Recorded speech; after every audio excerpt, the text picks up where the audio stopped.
Bienvenidos a Cruce de Palabras por Telesur. Soy Luis Hernández Navarro y hoy nos acompaña en el estudio la doctora Pilar Calveiro.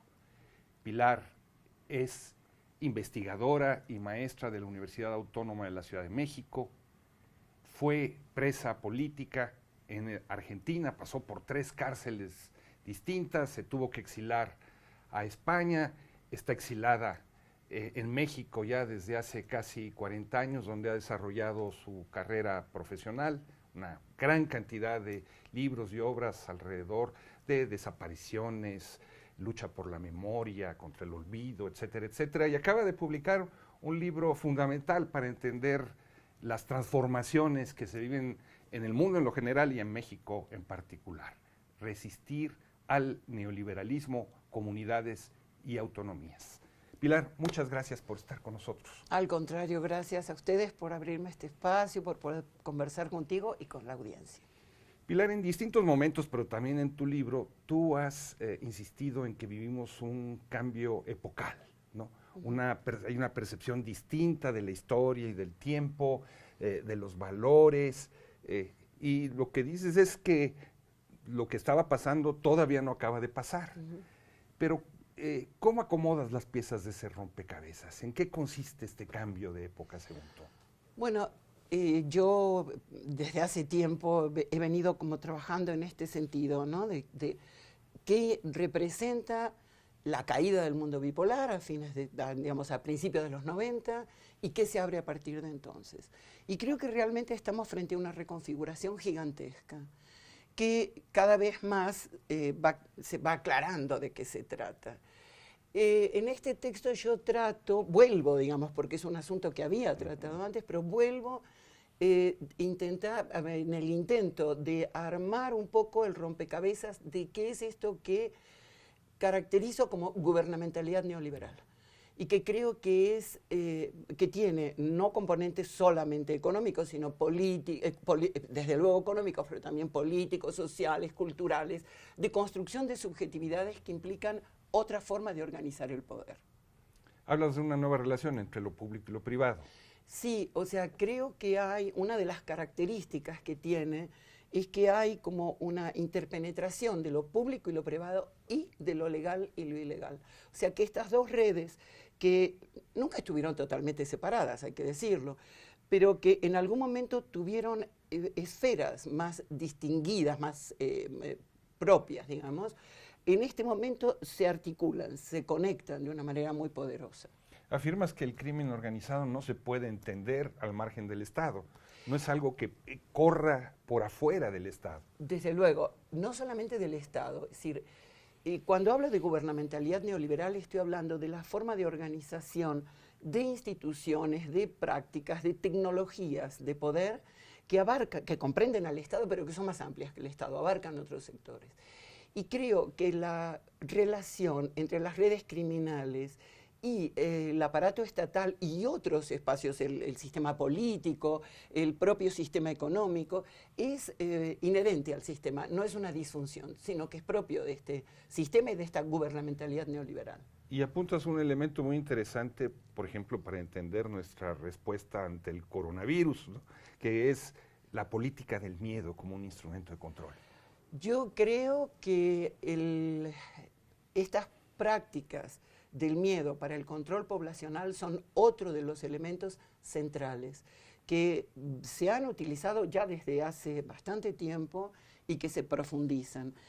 Y creo que es muy importante comprender esto porque hay unas políticas de control de la población a través del miedo que están diferenciadas, que se organizan de una manera para las poblaciones de Europa Occidental, de otra manera para las poblaciones de los llamados países periféricos, dentro de nuestros propios países, según los grupos socioeconómicos, también hay distintas formas de organizar las políticas del miedo. Pero en todos los casos es alentar el miedo y tratar de controlar la sociedad y de impedir la movilización social y la resistencia a la gubernamentalidad neoliberal a través de políticas del miedo.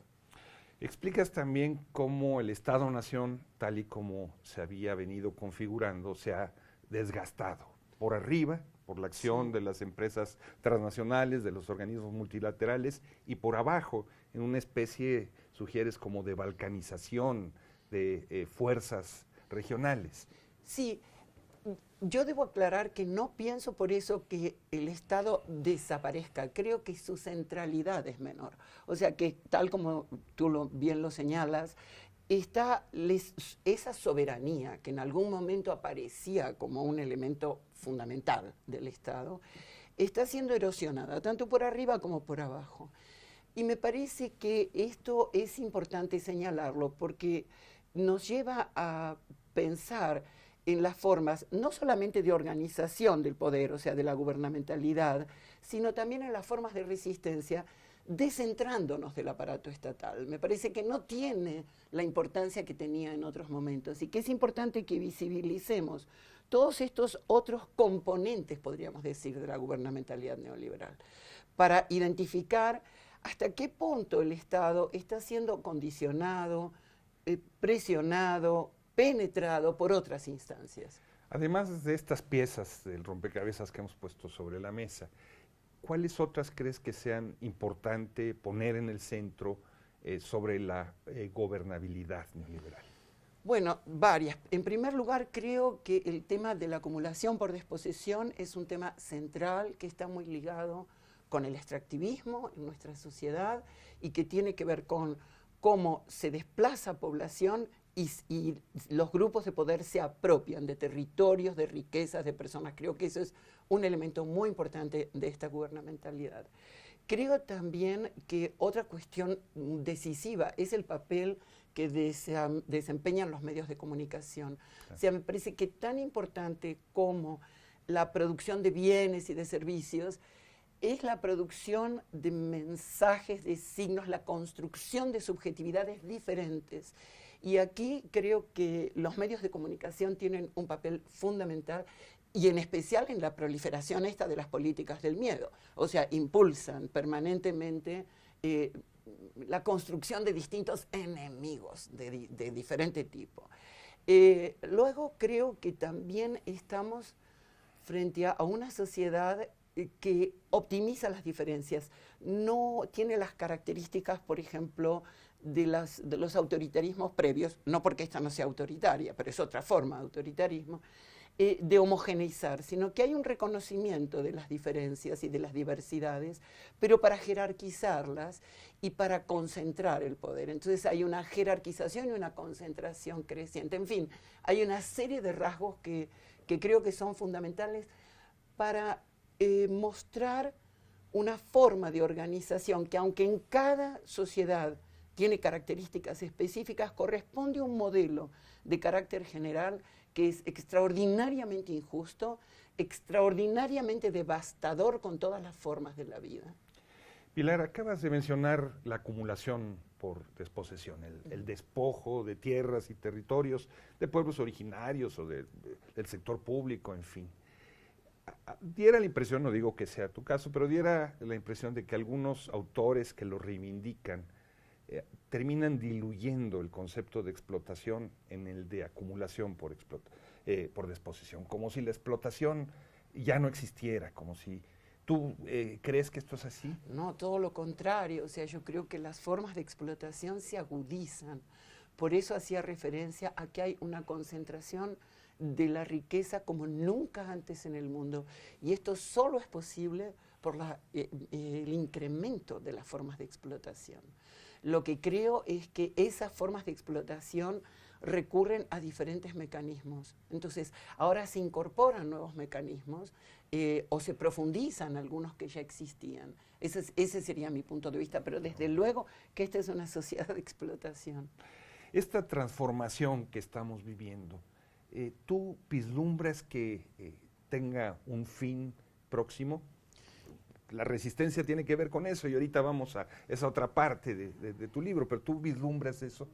Bueno, yo lo que creo es que las formas de organización del poder son inseparables de las resistencias, que en realidad hay que mirar el poder desde las resistencias, por varias razones.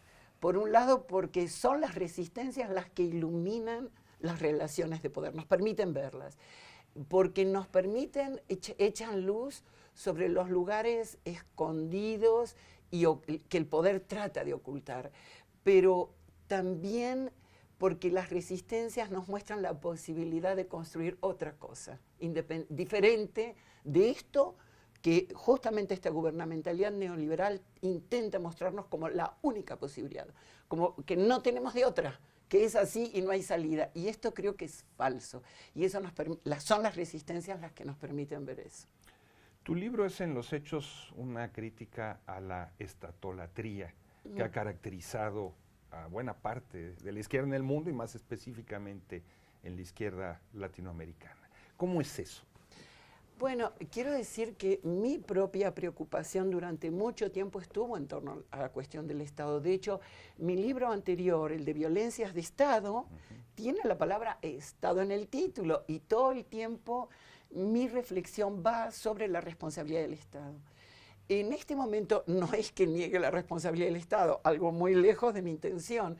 Sin embargo, lo que he ido observando es como esta reconfiguración del Estado, esta penetración y asociación del Estado con redes privadas, tanto legales como ilegales, obligan a mirar la conformación del poder desde otra perspectiva. Por eso hablo ahora de gubernamentalidad neoliberal, no por usar un término nuevo, diferente o difícil, sino para señalar justo esto, que tenemos que observar más allá del Estado. Pero eso significa que en lugar de mirar hacia arriba, miras hacia abajo. Hay que mirar hacia abajo, sabiendo que lo que tenemos arriba no es solamente el Estado, pero hay que mirar hacia abajo.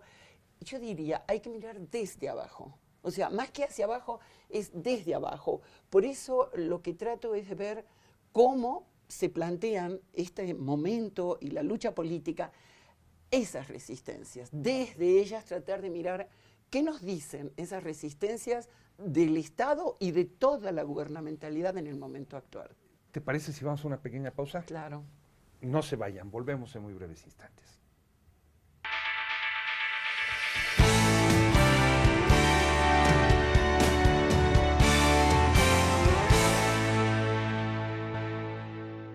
Regresamos ya a esta conversación con la doctora Pilar Calveiro a propósito de su último libro, Resistir al neoliberalismo, comunidades y autonomías.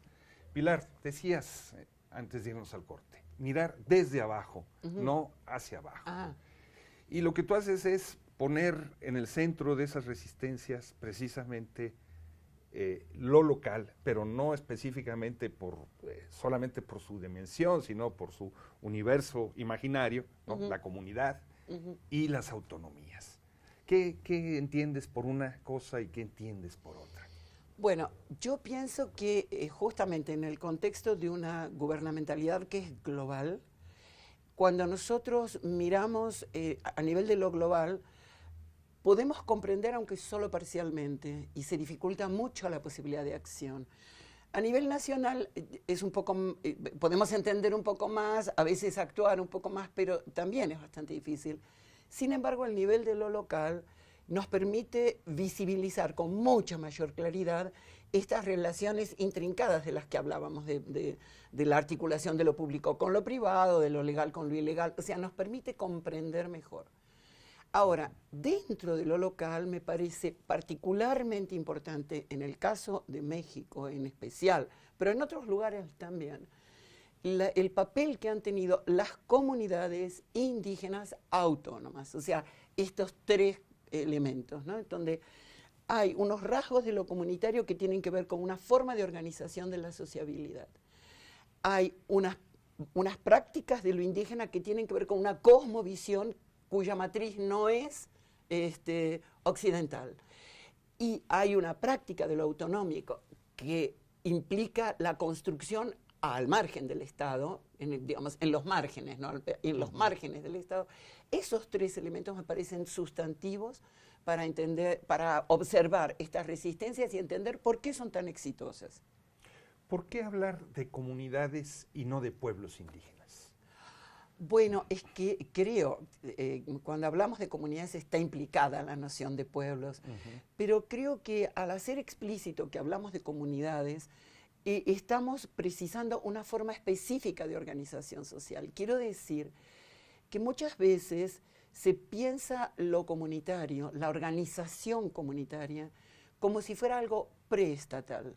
Y una de las cosas que quiero enfatizar es que no es preestatal, suponiendo que entonces lo estatal es algo más evolucionado o más complejo o especializado, sino que es otra forma de organización social. Entonces, creo que esta distinción es fundamental para observar con atención qué nos dice esta otra forma de organización de lo social, que es específicamente comunitaria y que tiene ciertos rasgos. Aunque en tu trabajo está revoloteando el zapatismo, tú te concentras en dos estudios de caso. El de la Coordinadora Regional de Autoridades Comunitarias, Policía Comunitaria en Guerrero, una expresión de autodefensa y de ejercicio de justicia autonómica, y el caso de la comunidad de Cherán, que lucha primero en contra de los talabosques y luego se autoorganiza y rompe en parte con los sistemas electorales tradicionales. ¿Por qué esos ejemplos, Pilar? Bueno, estos ejemplos me interesan particularmente por dos cuestiones. En primer lugar, porque son casos exitosos. Cuando yo digo exitosos me refiero a lo siguiente, que ellos logran un control territorial de manera autónoma, sea una autonomía reconocida o de facto, y son exitosos en esto porque logran defender un territorio y dejar fuera de los márgenes de ese territorio tanto a las violencias criminales como a las estatales. Entonces, creo que ahí son experiencias en este sentido exitosas que se han sostenido a lo largo del tiempo, porque Cherán, estamos hablando de que tiene ya 9 años de existencia. En el caso de la CRAC estamos hablando de 20 y tantos años, sí, o sea, desde 1995. Entonces, son de larga duración, han pasado por distintos procesos, se sostienen en el tiempo y han logrado ir construyendo. Otro aspecto que a mí me parece muy interesante es que ambas son experiencias que no son partidarias, de hecho, que dejan fuera del territorio y de la lucha comunitaria, dejan fuera a los partidos políticos. Sin embargo, no se constituyen ni como antipartidarias ni como antielectorales. A mí esto me parece muy interesante políticamente y trato de explicarlo. Yo creo que si, como dijimos hace un rato, la gubernamentalidad neoliberal es algo tan peligroso, si estamos enfrentando una forma de organización del poder tan injusta, tan concentrada y tan violenta como esta, me parece que es fundamental poder articular distintas formas de lucha y de construcción en contra de esa gubernamentalidad. Entonces, yo veo que en esta forma de las autonomías, de estas autonomías comunitarias, de mantenerse a distancia del sistema político formal, pero al mismo tiempo no entrar en contraposición con él, sino construir lo suyo, lo propio, y tener una relación diversa con ese sistema político, de negociación, pero también de presión, pero de desobediencia directa, de uso de una violencia que es defensiva. Me parece que toda esta batería, podríamos decir, de estrategias muestran una enorme inteligencia política. Las dos experiencias ponen en cuestión la idea de que el monopolio de la violencia legítima es facultad del Estado. Y van más allá porque ejercen justicia con una jurisdicción propia. Así es. Reconocida o no reconocida, pero la ejercen.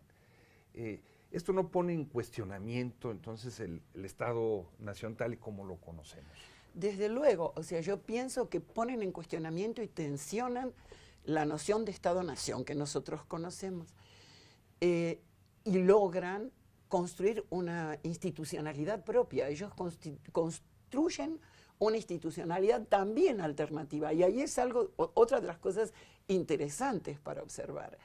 Sin embargo, aunque están cuestionando al Estado, no se orientan a la lucha contra el Estado o contra el sistema político, sino que pueden tener distintas formas de relación.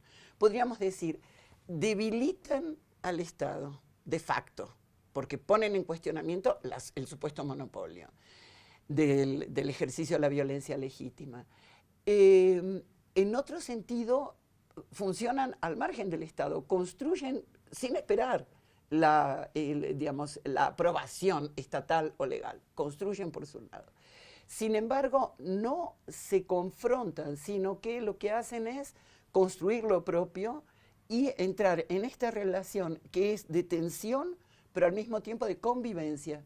En este sentido es que digo que me parece inteligente políticamente. Tanto en el caso de la CRAC como de Cherán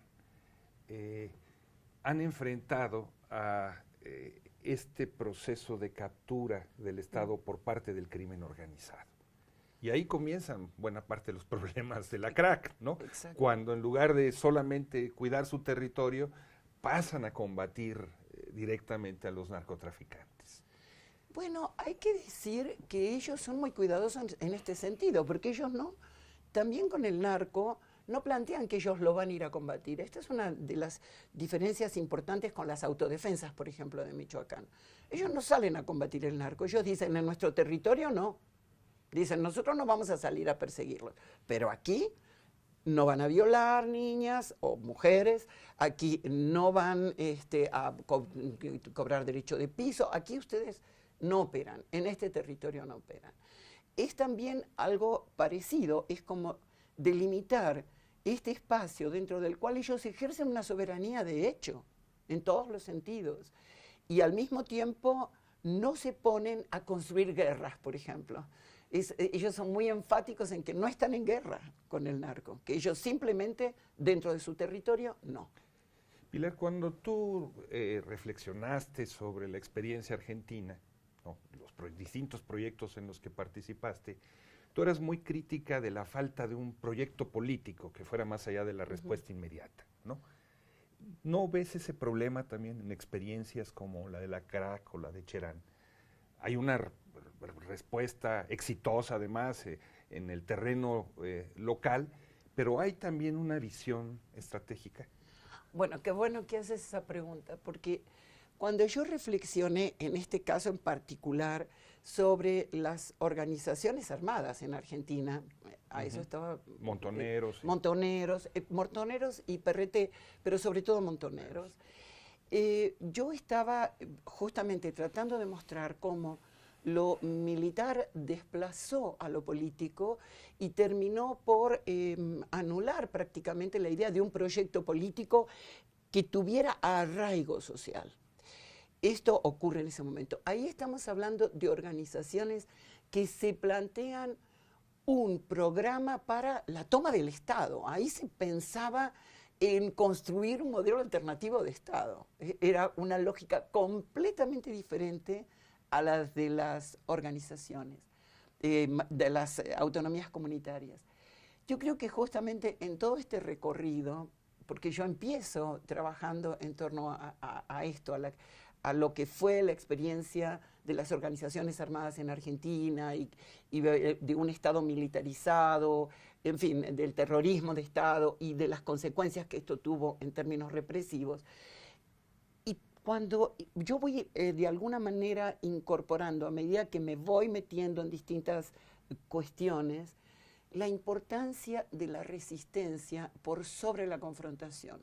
En aquel modelo lo que estaba presente era la confrontación armada del Estado. ¿Para qué? Para construir otra cosa. Aparato contra aparato. Aparato contra aparato. Creo que parte del fracaso de esa experiencia tuvo que ver con eso.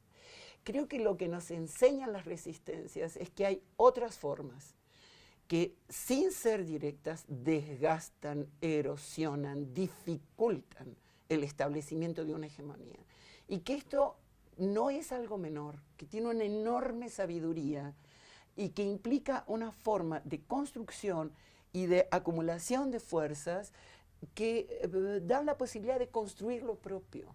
Creo que esa es parte de la sabiduría que hay en estas experiencias y que es una sabiduría frente a la cual deberíamos reflexionar, deberíamos ver qué cosas nos enseñan estas experiencias, porque creo que estas experiencias nos pueden enseñar para la práctica política en otros órdenes. Entonces, me interesa ver estas experiencias comunitarias justamente para ver qué nos dicen para la práctica política en otros terrenos. Cuando hablamos del mundo indígena, inmediatamente sale un prejuicio que es discriminan a las mujeres. Las mujeres están subordinadas. En estas experiencias que tú has tratado, ¿ves también ese proceso de subordinación de la mujer? Bueno, yo coincidiría con esta mirada que viene del feminismo, que es que lo que ha habido es esto que llaman un entronque patriarcal, o sea, que las comunidades desde su origen han sido objeto de una forma de patriarcado que es muy añeja y que viene desde lo prehispánico, pero que eso se ha superpuesto con formas patriarcales que son de nueva data y que se profundizan durante la colonización. Me parece que eso está presente y que en estas luchas de autonomía las mujeres libran simultáneamente luchas por ampliar sus espacios dentro de las comunidades, por ampliar el reconocimiento que ellas tienen, que no es poco, o sea, que porque las mujeres tienen un lugar de respeto en las comunidades, desde siempre han tenido un lugar de respeto, pero ellas en este contexto amplían esos espacios. Me parece que esto es muy interesante y que hay como una lucha dentro de esta otra lucha, que es la lucha de las mujeres, y siempre digo, en ese sentido también las mujeres están doblemente beneficiadas, porque así como luchan doblemente, también se benefician tanto por tener otros espacios en tanto miembros de las comunidades con respecto a su entorno, y también por tener otro espacio dentro de la propia comunidad. Pilar, la guillotina del tiempo nos cayó encima. Bueno. Muchísimas gracias por todas tus reflexiones. Y ustedes, amigos, amigas, muchas gracias por su amable compañía el día de hoy. Ya saben, los esperamos la semana que viene aquí por Telesur.